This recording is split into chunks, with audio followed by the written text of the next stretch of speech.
maybe we value the wrong things, don't we? You didn't have a lot of money, but you had a lot of love. Simple things, you know, like that goes a long way, doesn't it? Life was so much more simple, wasn't it? You know, there's a lot to be said for spoiling your kids, and I think parents these days just sitting their kids in front of the telly or giving them another toy. And I see friends of mine now, and they're just toys, have another thing, and then you look in the kids' cupboard, it's just stacked up with a load of old shit, all the same old crap, just to keep them quiet. If I'm really honest, you know, not everyone, but I see it going on, and that's very different from the old days.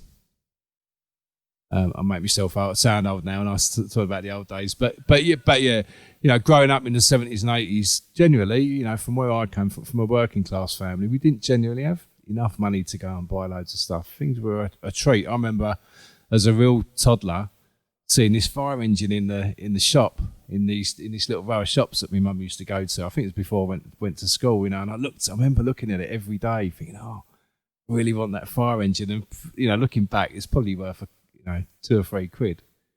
And nowadays you could just go, oh yeah, there you go, buy one for your child every day. Yeah. But that was special. Eventually, after like quite a few weeks, she bought it for me, and it was special. I made a point similarly to my little boy the other day. Halloween recently, wasn't it? I've got 3 little ones, and I said a similar thing. It's like when I can remember being at my granddad's down in Bracknell, down south, and we didn't. I mean, again, like I say, I'm 40, so I was like 80s kid. And I had to make my outfit for Halloween, you know, bin bags and bits of paper and making sellotaping bits of, you know, skulls and God knows what I'd drawn on paper onto my bin bag.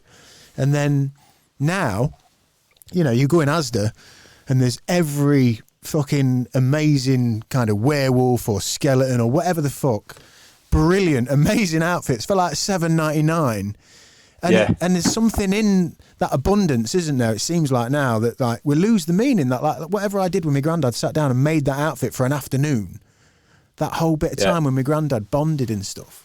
So there's different ways of looking at it, and that you can look at it as like, aren't we fucking lucky now that you can just go in the shop and get something so cheap? So that's one way of looking at it. Or like you just explained, and it means a lot more actually, is that yeah, you can just go and buy it, but you've lost all that bonding time with your granddad, that's the special sauce in life, you know. That's the special bit. Everything about humans is about connecting.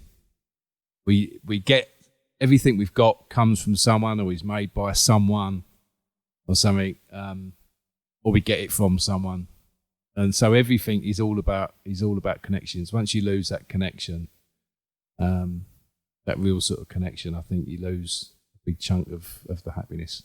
No, I totally agree. And like I say, your Instagram is always reaffirming that, and I love that. I get nice little perks when I see that stuff. But one of the reasons I do that is not to sort of try and tell everyone what, you know, this is how you should do it, this is how you should think. But it's actually good for yourself to put stuff like that out there. So I put stuff out pretty much every day.